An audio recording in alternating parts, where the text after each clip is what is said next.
over at DIYDanielle.com, and today I'm working on my laundry room. I'm going to be working on this. It's winter, as usual. I do all my work in the winter. I hate the heat.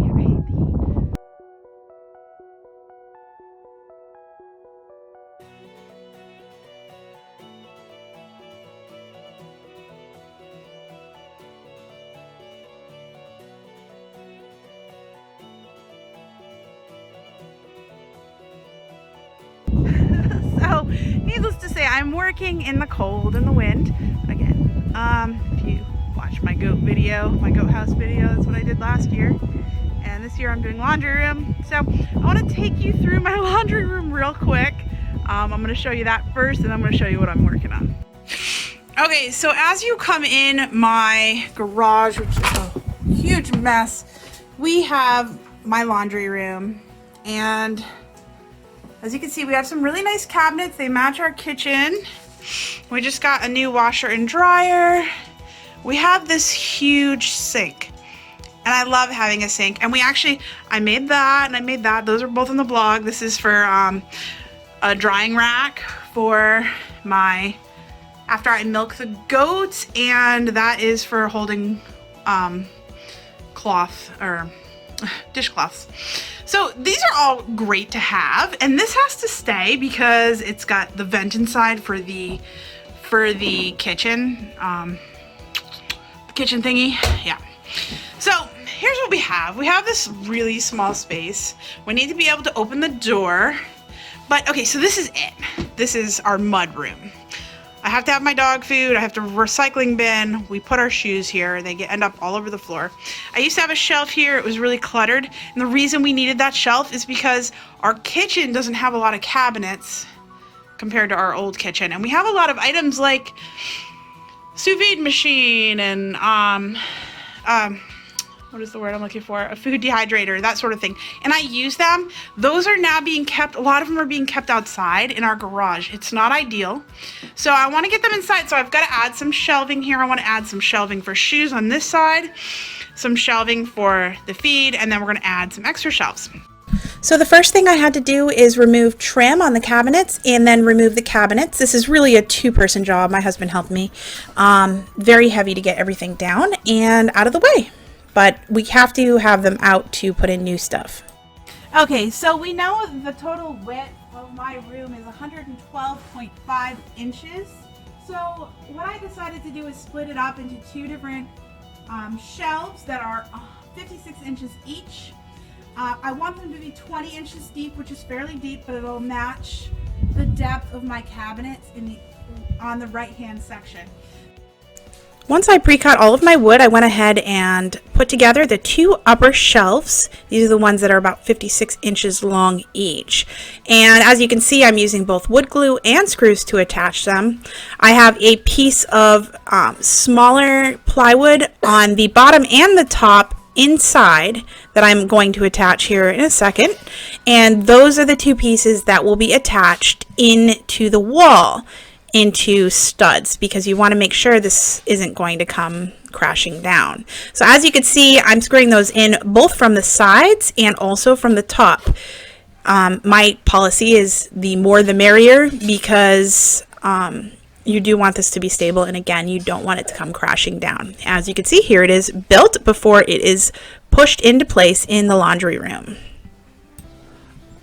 Once they were ready to go, I did prime and paint these first. My husband helped me lift them up so I could attach them to the wall. You are looking for the studs and attaching these directly into the studs. It's a good idea to mark the placement of your studs in advance so you can put in your screws where you need to for your bottom and your top piece of plywood that are holding the shelf on. Okay, so this project is, of course, going a little differently than I originally planned. We put this in and realized we probably need a center support. Instead of doing the center support, which would be fine, it's not a big deal to do, I decided to add a shelf along the left side, which pops the washing machine and dryer out this way.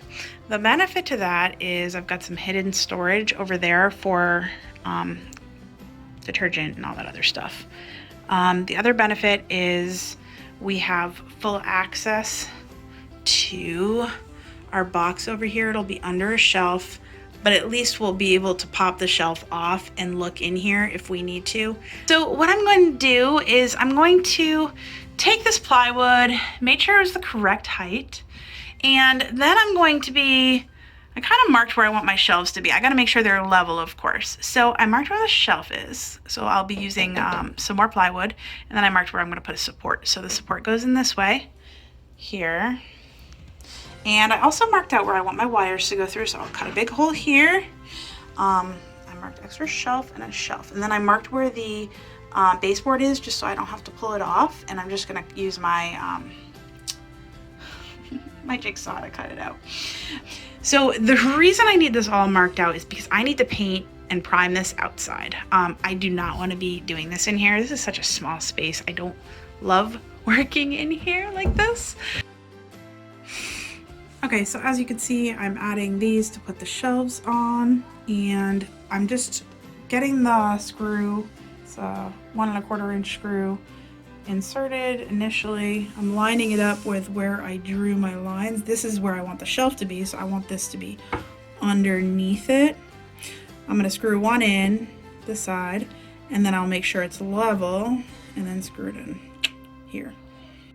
Here is one of the 2 holes I added to run the plumbing through for the washer and dryer, and here is the section I cut out for the baseboard. As you can see, here we have it all in place, and I went ahead and added some just some short pieces to use as supports, and there's an opposite support on the other side. This is a quick and easy way to do the shelves. Just make sure everything is level, and your trim will cover those side pieces once it's on. I had to add cutouts in the back for the shelf here, just so the extra plumbing could go below. At this point, I primed everything and painted the ceiling white, painted behind where the shelves will be white. And I also painted the side near the garage exit door white as well. This big wall and the area where the backsplash will go, those are purely primed because the primer helps the adhesive stick on the peel and stick tiles. I was now ready to work on the dog feeding station and the pantry shelf, which is a wider shelf. I built the entire shelf in the garage, primed and painted it, made sure all the shelves were the correct height for the dog and also for the appliances I wanted to store in there. Make sure you take into account the trim. Once I had it primed and painted, I moved it into the laundry room and then took measurements of the space on the right so that I would have an idea how big my shelves needed to be for the shoe shelf that runs down the right side. The narrow shoe shelf was built just like I did the laundry room shelf, making sure everything was level, and then primed and painted right in place. Okay guys, so now we just need to put on our trim. We cut away the baseboard where the trim will go. Make sure to check out my video tutorial on how to use the Job Plus tool to do this really quick. And what we're going to use is we're going to use wood glue, and we're also going to use a nail gun so that it stays on.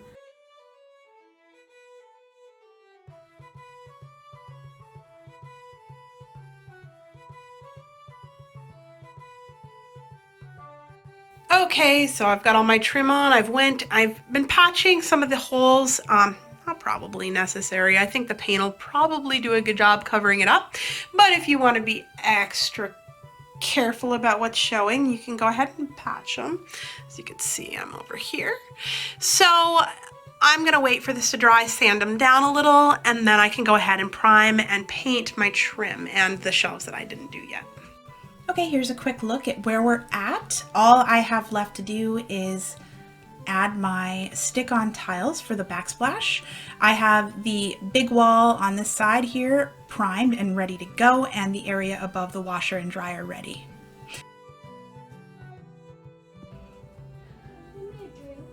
Nope.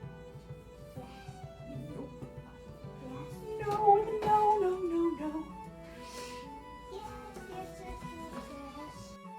Now I finally get to add my backsplash. It is a peel and stick backsplash. It's very easy to put on.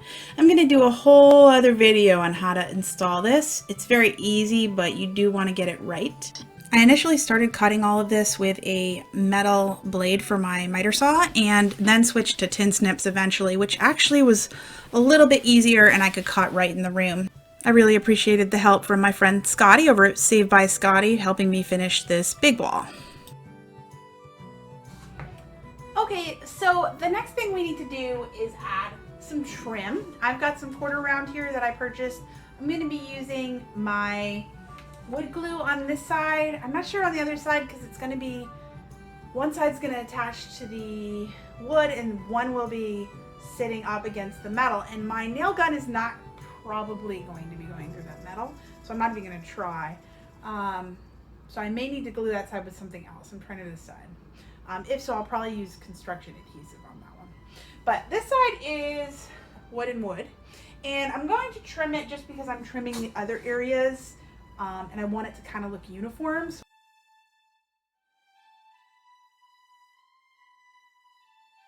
This is pretty much our last step besides just organization and making it look nice. So what I'm doing is I put my trim on and I did some patching. You can actually see I patched underneath here. I'm going to sand that down and I placed this on, I taped everything, and I used